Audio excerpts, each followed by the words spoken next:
NBC's Vaughn Hilliard is live from West Palm Beach, Florida, near Trump's Mar-a-Lago estate. Ashley Parker is the Washington Post senior national political correspondent and an MSNBC political analyst.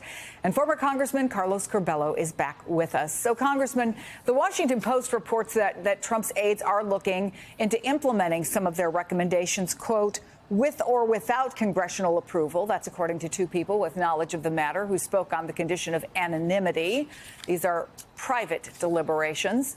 So it would operate outside governmental agency constraints. Musk and Ramaswamy would not be federal employees. What do you think? Well, Chris, it really sounds like Elon Musk and Vivek Ramaswamy are advisors to President Trump, informal outside advisors. They're not getting paid. Apparently, they're not government employees. I mean, this department, it's important for people to know, government departments are not just funded by Congress, they're also authorized by Congress. So this is not a department now like, let's say, the Department of Homeland Security or the Department of Defense. Musk and Ramaswamy are obviously going to be very involved in reviewing agency budgets, making recommendations, and you might see those recommendations make it into the president's budget, which is typically sent to Congress in the spring. But ultimately, it's going to be very hard for them to get around Congress because the Constitution gives Congress in Article 1 the power to both authorize, establish government departments and fund government departments. They are going to have a lot of trouble doing that unilaterally. So, Vaughn, what are you hearing about this budget-cutting marriage of Musk and Ramaswamy? What do we expect from it? Right. Vivek Ramaswamy really came onto the scene over the course of the last year and a half as sort of this provocateur with big, brash promises. But ultimately now, this is going to come down to actual consequences and actual proposals and potentially actual efforts that could lead to the budget that the congressman is talking about. And I want to let you listen to Ramaswamy a little bit more of what he had to say. What we're solving here now is not a natural problem. This is a man-made problem. And when you have a man-made problem, you better darn well have a man-made solution. That's what we're bringing to the table. We're assembling the brightest minds in the country. This is the equivalent of a modern Manhattan Project to take on, I think, the major problem holding our country back. It's the federal bureaucracy. Target that cost, save the money. Stay tuned for what's coming on January 20th, because some of this we do want to come as in a big way swinging on day one. Of course, we have heard for a long time the Republican Party's position that the amount of government spending needs to shrink. We have heard this sort of rhetoric before, but ultimately, what do these two men actually come up with in terms of proposals? It's very not clear. There's a lack of details when Elon Musk says cut $2 trillion out of a $6 trillion budget.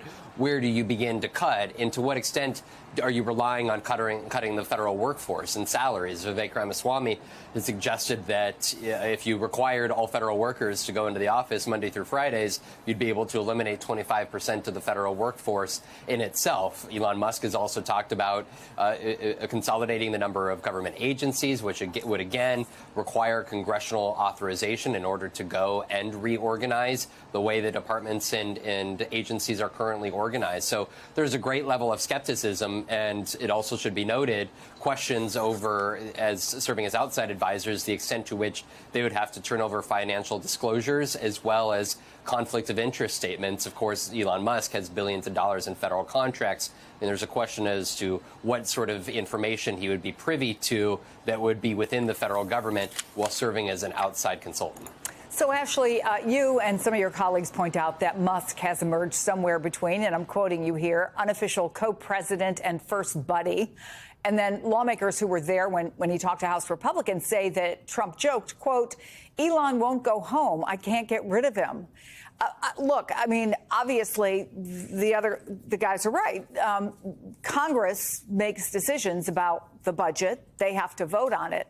Having said that, if they or their group of great minds, as Vivek Ramaswamy says he's going to assemble, or they already are assembling, do have Donald Trump's ear, and he tells Congress, this is what I want, is that the overwhelming concern? I'm wondering what you know about Musk's real influence, at least as it is now, and what his plans are.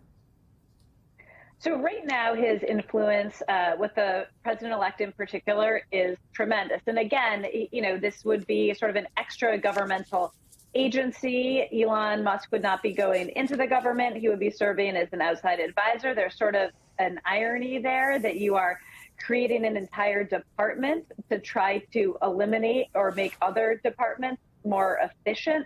But as anyone who has covered Donald Trump for a while knows, the people who are close to him, and by that I mean not just confidants who have his trust, but literally in his physical proximity, have tremendous influence. And that's what Elon Musk has right now. He has basically been camped out at Mar-a-Lago since Election Day. He is dining with the president-elect. He is being treated in some ways as his equal. The lead of that story is every time Donald Trump enters or exits the Mar-a-Lago patio, the club's guests applaud for him. Well, on Saturday night, Elon was dining with Trump. Trump got up first, Elon got up a bit later, and he received that same sort of applause and then that same reaction where the guests of the club stood to try to greet him, talk to him. There are people scrambling to see if they know anyone who knows Elon, who could lobby Elon to lobby Trump. Elon flew on his plane from Palm Beach to Washington yesterday. So when you were in Trump's circle, you are a person who is weighing in on, as we know that Musk has, on cabinet picks. He sat in on some of those interviews. He's weighing resumes and offering insight, annoying some Trump advisors. They say he's offering insight and advice on areas that he knows nothing about.